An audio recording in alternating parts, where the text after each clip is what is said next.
అదే RTV app వార్తల్ని క్షణాల్లో చదివే అవకాశం ఉంటుంది. ఒక న్యూస్ పేపర్, ఒక టెలివిజన్ ఛానల్ మీ చేతుల్లో ఎప్పుడూ ఉంటాయి. నమస్తే, వెల్కమ్ టు ఆర్టీవీ. నేను చంద్రశేఖర్.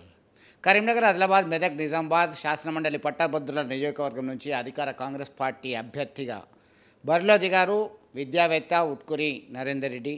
నరేందర్ రెడ్డి గారు మనతో ఉన్నారు. నరేందర్ రెడ్డి గారు నమస్తే. మీరు రాజకీయాలకు ఎందుకు వచ్చారు అసలు? అప్పుడు 2018లో ఒకసారి ట్రై చేసినట్టు గుర్తు. మళ్ళీ అప్పటికన్నా ముందే ఒక విద్యా వ్యవస్థలో కొనసాగుతూ రాజకీయ పార్టీకి ఎందుకు వచ్చారు?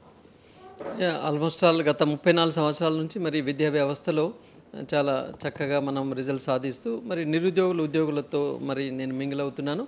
ప్రతి సంవత్సరం నేను ఆల్మోస్ట్ ఆల్ ఒక 1000 మందికి ఎంప్లాయ్మెంట్ అందిస్తుంటే అందులో నా దగ్గరికి సుమారుగా ఒక 7-8 వేల మంది ఇంటర్వ్యూలో అటెండ్ అవుతున్నారు. వాళ్ళని చూస్తుంటే చాలా అనబడుతుంది. అసలు యాక్చువల్లీ వీళ్ళ లోపల కొంచెం ట్రైనింగ్ ఇచ్చినట్లయితే చాలామంది ఓకే ఎక్కడో దగ్గర అబ్జర్వ్ అయిపోతుంటారు, లైఫ్ సెటిల్ అవుతుంటారు, ఏదో ఒకటి చేయాలి నిరుద్యోగుల గురించి అన్న ఆలోచన కొద్దీ డెఫినెట్గా గ్రాడ్యుయేట్ ఎమ్మెల్సీ అయితే ఇది సూటబుల్ అవుతుందేమో. ఎందుకంటే మరి ఇప్పటివరకు అయితే గ్రాడ్యుయేట్ ఎమ్మెల్సీగా yes he's a suitable person for graduate MLC అనుకున్న లీడర్ ఇంతవరకు గెలిచిన దానిలో ఎవరు కూడా లేరు. సో దానికి నేను సూటబుల్ అవుతాను. ఖచ్చితంగా మనం ఉద్యోగులకు ఏదైనా ఒకటి చేయాలి అన్న ఆలోచన కొద్దీ మరి ఈ డిసిషన్ తీసుకోవడం జరిగింది. మీరు ఒకటి చెప్పండి. ఆల్మోస్ట్ ఈ ప్రక్రియ, నామినేషన్ ప్రక్రియ 3 నుంచి 10వ తేదీ వరకు పూర్తయింది. స్క్రూటినీ కూడా పూర్తి అయిపోయింది. కాంగ్రెస్ పార్టీకి ఇతర పార్టీలకి మధ్య ప్రధానంగా ఎవరి మధ్యలో పోటీ ఉంటుంది? నరేందర్ రెడ్డికి ప్లస్ ఇతర అభ్యర్థులు ఈ పార్టీ అభ్యర్థికి మధ్య ఉంటుంది. కాంగ్రెస్ పార్టీ నరేందర్ రెడ్డికి పోటీ ఎవరంటే మళ్ళీ కాంగ్రెస్ పార్టీ నరేందర్ రెడ్డియే. ఇవాళ మనం ఒకసారి రిజల్ట్ మొత్తం లిస్టు చూసుకున్నట్లయితే కాంగ్రెస్ పార్టీకి నేను అనుకుంటాను నెక్స్ట్ కాంపిటీషన్లో ఉన్న దానిలో మనము బీజేపీ పార్టీ ఒకటి ఉండవచ్చు. అట్లాగే నెక్స్ట్ చూసుకున్నట్లయితే ఫార్వర్డ్ బ్లాక్ ఒకటి ఉన్నట్టుగా ఉంది. నెక్స్ట్ చూసుకున్నట్లయితే బీఎస్పీ పార్టీ ఒకటి ఉన్నట్టు ఉంది. అంటే ప్రధాన రాజకీయ పార్టీలు ఒక 4-5లలో ఈ పేర్లు వినబడుతున్నాయి.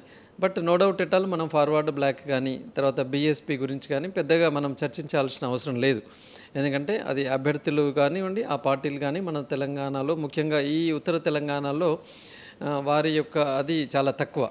కాబట్టి ఇంకా ప్రధానంగా ఒకవేళ మనం పోటీ అంటూ ఉంటే only that is with BJP.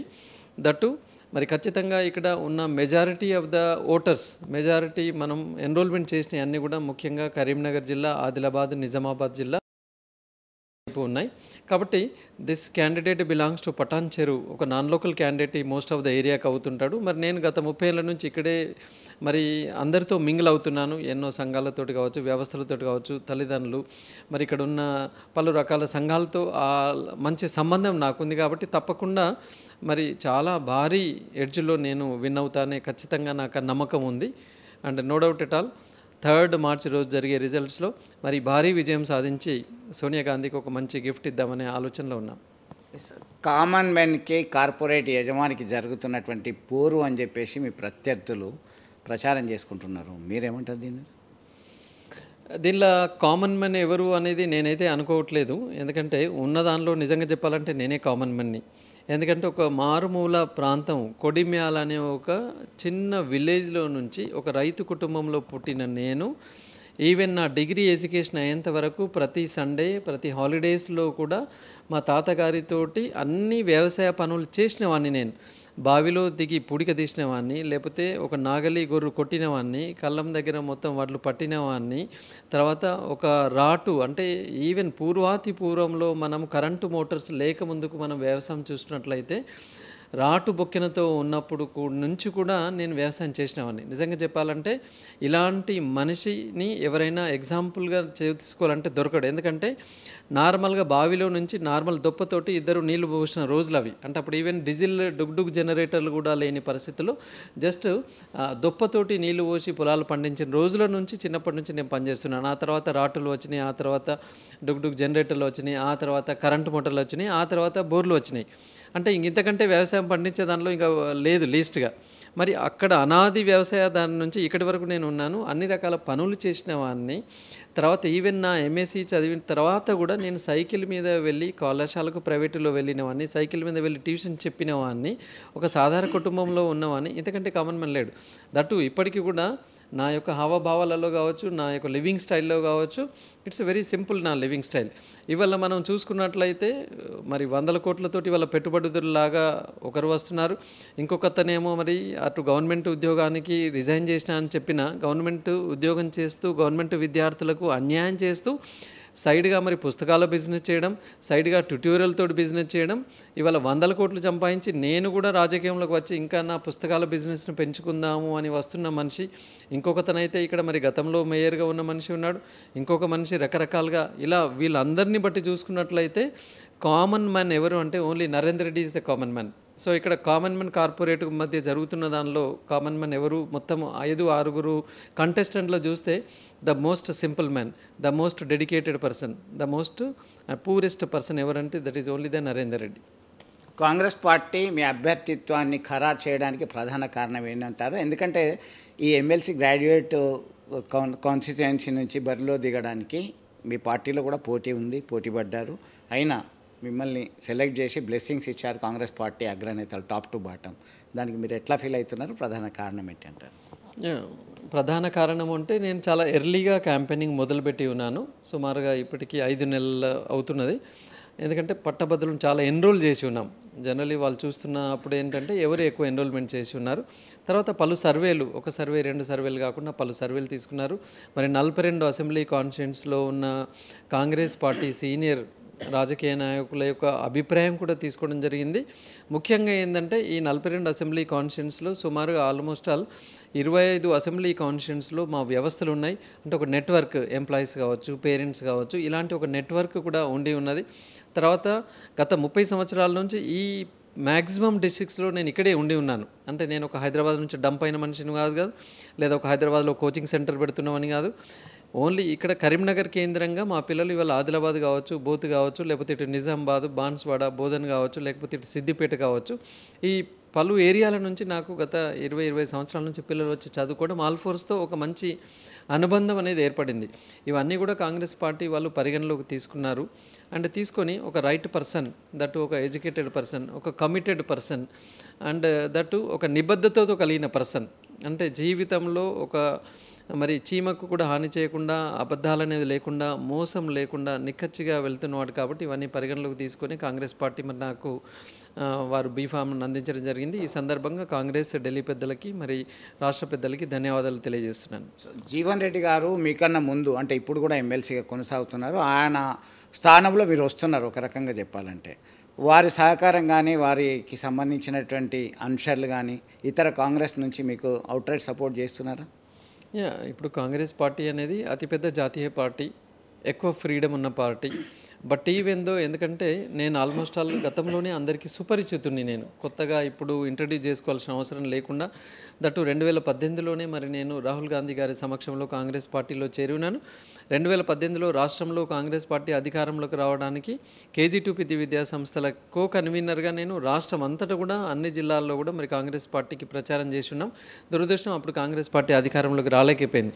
Otherwise నాకు ఇప్పుడు పోటీగా కాంగ్రెస్ అభ్యర్థిత్వానికి కూడా పోటీలో వచ్చిన దానిలో చూసుకుంటే 2018లో నాలాగా హార్డ్ వర్క్ చేసిన మనిషి ఎవరు కూడా లేరు.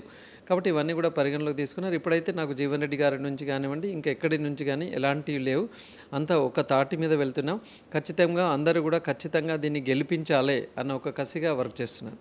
సో మీరు గ్రాడ్యుయేట్ ఓటర్లకి మీరు ఇచ్చేటువంటి మెసేజ్ ఏంటి? మీరు విజయం సాధిస్తే మీకు ఎందుకు ఓటు వేయాలి? ఫస్ట్ విజయం సాధిస్తే మీరు చేసే పని ఏంటి? ముఖ్యంగా మనం చూసుకున్నట్లయితే నిరుద్యోగుల పక్షాన బాగా మ్యాక్సిమం వెయిటేజ్ వాళ్ళకి ఇవ్వాలని నేను చూస్తున్నాను. గెలిచిన తర్వాత ఇమీడియట్గా మన లైబ్రరీలన్నీ బాగా పునరుద్ధరించాలని చూస్తున్నాను. Recruitment of librarians, recruitment of sub staff in the libraries, తర్వాత అక్కడ బాయ్స్కి గర్ల్స్కి చదువుకునే ఫెసిలిటీస్, వాష్రూమ్స్ కావచ్చు, తర్వాత మరి ఈ లైబ్రరీస్గా మనం కన్వర్ట్ చేసుకోవాలి. వైఫై కనెక్షన్ 24 hour ఫెసిలిటీ ఇవ్వాలి. ఇలా లైబ్రరీస్, అట్లాగే BC, SC, ST స్టడీ సర్కిల్లను కూడా మనము బాగా డెవలప్ చేయాలి. అందులో full time 24 hours and 12 months ఎప్పటికీ కూడా మరి ట్రైనర్స్ ఉండేటట్టుగా దాన్ని చేయాలన్న ఒక ఆలోచనలోను. దాంతోపాటుగా మరి ప్రైవేట్ యాజమాన్యాలు, ప్రైవేట్ విద్యా సంస్థలో పనిచేస్తున్న ఎంప్లాయీస్, అట్లాగే గవర్నమెంట్ ఎంప్లాయీస్, వీళ్ళందరికీ కూడా ఖచ్చితంగా అందుబాటులో ఉంటాను. ప్రతి సమస్యను మరి ముఖ్యమంత్రి గారి దృష్టికి తీసుకొని వెళ్ళి తప్పకుండా దాని యొక్క పరిష్కారం దిశగా ఖచ్చితంగా నేను అడుగులు వేస్తానని చెప్తున్నాను. సో మీకు ముఖ్యమంత్రి రేవంత్ రెడ్డి నుంచి లేదా ఢిల్లీ పెద్దల నుంచి గోహెడ్ మీ వెనుక మేము ఉన్నాము, గెలిచిరా, మీకు ఒక మంచి ప్రాధాన్యత ఇస్తాము అనేటువంటి అష్యూరెన్స్ ఏమైనా వచ్చిందా? గెలవడం అనేది అత్యవసరము, గెలిచి రా అన్నారు తప్ప కానీ గెలిచిన తర్వాత గురించి జనరల్లీ నేను థింక్ చేయట్లేదు. నా ఈ సుదీర్ఘ జర్నీలో కూడా అది ట్యూషన్ చెప్పిన నుంచి మొదలుకుంటే ఇప్పటి వరకు నేను రైట్ నౌ ఎస్ ఈ ఇయర్ నాకు ఎన్ని వ్యవస్థలు ఉన్నాయి, ఇన్ని రిజల్ట్స్ తేవాలి అంతే. కానీ నేను 5 సంవత్సరాల తర్వాత ఇలా కావాలి, నెక్స్ట్ ఇయర్ ఇలా అంత పెద్ద టార్గెట్స్ నేను లేను. ఎమ్మెల్సీగా గెలవాలన్న దాని మీదనే ప్రధానంగా నేను ఫోకస్ చేసి పెట్టాను. గెలిచిన తర్వాత మరి కాంగ్రెస్ పార్టీ రాష్ట్ర ప్రభుత్వం ఎలాంటి బాధ్యతలు అప్పగించినా కూడా ఖచ్చితంగా నేను నిర్వర్తిస్తూ మరి కాంగ్రెస్ పార్టీ యొక్క జెండాని రాబోయే అన్ని ఎన్నికలలో కూడా రెపరెపలాడించడానికి నేను కష్టపడుతుంటాను. మరొకటి చెప్పండి, మీరు కార్పొరేట్ యజమానిగా మారినటువంటి పరిస్థితిలో ఓటర్లను, ఎలక్షన్స్ సమీపంలో ఉన్నాయి, ఓటర్లను మీరు కొనుగోలు చేస్తారు, ప్రలోభ పెట్టడానికి సిద్ధంగా ఉన్నారని చెప్పేసి ప్రత్యర్థి పార్టీ అభ్యర్థులు చేస్తున్నటువంటి పరిస్థితి, కామెంట్స్. నేను గమనించాను, గెస్ వేశాను. ఎందుకంటే ఎలక్షన్ దగ్గరికి వస్తున్న కొద్దీ నన్ను ఏ రకంగా ఇప్పుడు ఏమవుతుందంటే నరేందర్ రెడ్డి గెలుస్తున్నాడు అనేది అందరి నోటిలో ఉన్నది. ఈ ఓటమి భయమును తట్టుకోలేక నా పైన రకరకాల దుష్ప్రచారాలు రకరకాలుగా మరి సోషల్ మీడియాలో పెడుతున్నారు. ఇప్పుడు ఒకటి ఫస్ట్ థింగ్, నేను అసలు అంత డబ్బున్నవని కాదు. ఎందుకంటే చిన్నగా పిల్లలతోటి కాలేజీలు స్కూళ్ళు నడిపిస్తున్నామని విద్యా వ్యవస్థకే నేను ఉన్న డబ్బులన్నీ పెడుతూ ముందుకు వెళ్ళాను. నేను ఎట్టి పరిస్థితిలో అంత డబ్బు ఉన్నవని కాదు. Number 1 point. నెంబర్ 2 పాయింట్, ఇది గ్రాడ్యుయేట్ ఎమ్మెల్సీ. ఇక్కడ ఓట్లు వేసేది అందరూ పట్టభద్రులు మాత్రమే. పట్టభద్రులు మనీ తీసుకోవడం అనేది అది హైలీ ఇంపాసిబుల్. ఆ మనీ టాపిక్ తీయడం అంటే నిజంగా పట్టభద్రులను అగౌరవపరచడం అని నేను భావిస్తున్నాను. కాబట్టి ₹1 కూడా ఏ పట్టభద్రునికి కూడా నేను ఎట్టి పరిస్థితుల్లో ఎన్నికలలో ఇవ్వను. కాకపోతే ఇక్కడ అందరి పట్టభద్రులకు నేను ముందే అలర్ట్ చేస్తున్నాను. నన్ను ఖచ్చితంగా మరి ఆ గెలిచేవాన్ని వెనక్కి నెట్టడానికి ఒక దుష్ప్రచారం ఇక్కడున్న కంటెస్టెంట్లు కొద్దిమంది చేతగాని వాళ్ళు నరేందర్ రెడ్డి ఇన్ని వేలు ఇస్తాడు, అన్ని వేలు ఇస్తాడు అని చెప్పేసి ఒక ప్రచారం చేస్తున్నారు. ఖచ్చితంగా నా శ్రేయోభిలాషులు పట్టభద్రులు అందరూ కూడా గమనించండి. సో ఎప్పుడు కూడా నేను పట్టభద్రులను అగౌరవపరచను. కాబట్టి అలాంటి ఉద్దేశం ఏమీ ఉండదు. అలాంటి రూమర్స్ను నమ్మద్దని చెప్పేసి కూడా కోరుతున్నాను. విద్యా వ్యవస్థలో తనదైన శైలిలో ఎదిగినటువంటి నరేందర్ రెడ్డి ఎమ్మెల్సీ కాకముందే ఎవరి ఫోన్లు లిఫ్ట్ చేయడు, ఎవరికి అందుబాటులో ఉండరు. ఎమ్మెల్సీ అయిన తర్వాత మాకు ఎక్కడ అందుబాటులో ఉంటారు ఏంటి అనేది సోషల్ మీడియాలో సైతం ట్రోల్ అవుతున్నటువంటి పరిస్థితి. ఎట్లా చూద్దామంటారు? గత 30 సంవత్సరాల నుంచి మరి ఇవాళ లక్షలాది మంది పిల్లలకి, ఈవెన్ నేను ఒక దగ్గర ఉంటే ఒక చిన్న పిల్లవాడు ఎల్కేజీ పిల్లవాడు కూడా నా దగ్గరికి వచ్చి మాట్లాడే అంత స్వేచ్ఛ ఉంది. ఒక టీచర్, ఒక ఎంప్లాయీ ఎట్ ఎనీ టైం నా దగ్గరికి వచ్చి మాట్లాడే అంత స్వేచ్ఛ ఉంది. నా జీవితంలో ఇంతవరకు ఏవని కూడా అరే అన్న పదాన్ని నేను ఇంతవరకు నా జీవితంలో యూజ్ చేయకుండా వెళ్తున్నామని. ఇదంతా కూడా ఏంటంటే ఓటమి భయంతో కొందరు ఏం చేస్తున్నారంటే ₹1 వాళ్ళ సోషల్ మీడియా ఖర్చు పెడుతుంటే నన్ను డిఫేమ్ చేయడానికి ₹10 ఖర్చు పెడుతున్నారండి. ముఖ్యంగా ఎవరైతే ఇప్పుడు కొద్ది రకాలుగా ఈ కులాల పేరుతో ఎంటర్ అవుతున్నారో వాళ్ళు only they are spending money only to defame Narender Reddy. అంటే వాళ్ళు నేనేం చేస్తాను అన్నదానికన్నా పక్కన పెట్టేసి నరేందర్ రెడ్డిని ఎలా డిఫేమ్ చేయడానికి మాత్రమే వెళ్తున్న ఒకరు ఇద్దరు క్యాండిడేట్లు, కంటెస్టెంట్లు ఉన్నారు. వాళ్ళు ఏంటంటే వాళ్ళ జీవిత ప్రయాణం కూడా చూసుకుంటే కూడా అది జిగ్జాగు ప్రయాణం. ఎక్కడ కూడా ఒక నిబద్ధత, ఒక సిస్టమేటిక్ లైఫ్ అనేది లేదు. కాబట్టి వాళ్ళు ఏం చేస్తున్నారంటే ఎట్లా ఓడిపోతున్నాను, ఎంత వీలైతే అంత నరేందర్ రెడ్డిని మనం negative point of view attack చేయాలని చూస్తున్నారు. నేను అంటాను, ఎస్ నీకు ఓడిపోతావు అనే భయం ఉంది కాబట్టి నువ్వు నెగిటివ్ పని చేస్తున్నావు. నిజంగానే నువ్వు గెలుస్తావన్న భయం ఉంటే యూ డూ యువర్ డ్యూటీ. నువ్వు ఏం చేస్తావో మాత్రమే చెప్పాలి. సో ఇది ఎవరు పేరెంట్స్ పిల్లలు ఎవరు అంటున్నది కాదు. వీళ్ళు కావాలని కొద్దిమంది క్రియేట్ చేసి కొన్ని లక్షల రూపాయలు సోషల్ మీడియాకు పెట్టి నన్ను డిఫేమ్ చేయడానికి వెళ్తున్నారు. నాకు తెలుసు, ఎవిడెన్సెస్ కూడా నా దగ్గర ఉన్నాయి. ఈవెన్ కొద్ది వ్యక్తులను కూడా నా మీదకి పంపించి నీకు ఒక ఇల్లు కొనిస్తాను, నీకు ₹1,00,00,000 ఇస్తాను, ఈ రకంగా నరేందర్ రెడ్డిని డిఫేమ్ చేయాలి, రోజుకు 100 రీళ్ళు రావాలి అని చెప్పేసి పని కట్టుకొని చేస్తున్న వ్యవస్థలు ఉన్నారు. అల్టిమేట్గా నేను చెప్తున్నాను, ధర్మం గెలుస్తుంది, నరేందర్ రెడ్డి గెలుస్తాడు. The very best. సో మొత్తం మీద ఇది దాదాపు ప్రత్యర్థులకు అందరికన్నా ముందుగానే 5 మాసాల నుంచి ఉమ్మడి కరీంనగర్, ఆదిలాబాద్, మెదక్, నిజామాబాద్ జిల్లాల్లో పర్యటించారు, ఎన్రోల్ చేయడం జరిగింది. అలాగే 3,50,000 ఓటర్లు ఉంటే ఆల్మోస్ట్ 1,50,000 వరకు ఉమ్మడి కరీంనగర్ జిల్లాలో ఉండడము, అందరితో సుపరిచితం అయినటువంటి వ్యక్తిగా మమేకమై ఉండడం అనేది చాలా కలిసి వచ్చేటువంటి అంశంగా కాంగ్రెస్ పార్టీ పెద్దలు అప్పగించినటువంటి ఏ బాధ్యత, ఏ విధి నిర్వహణ అయినా సమర్థంగా నిర్వర్తించడానికి సిద్ధంగా ఉన్నాననేటువంటి ధీమా అయితే వ్యక్తం చేస్తున్నారు. That's wait and see. ఓటు హైదరాబాద్ స్టూడియో. మరిన్ని వీడియోస్ కోసం ఛానల్ ని సబ్స్క్రైబ్ చేయండి. లేటెస్ట్ అప్డేట్స్ కోసం వాట్సాప్ ఛానల్ ని ఫాలో అవ్వండి. అండ్ లింక్ డిస్క్రిప్షన్ లో ఉంది.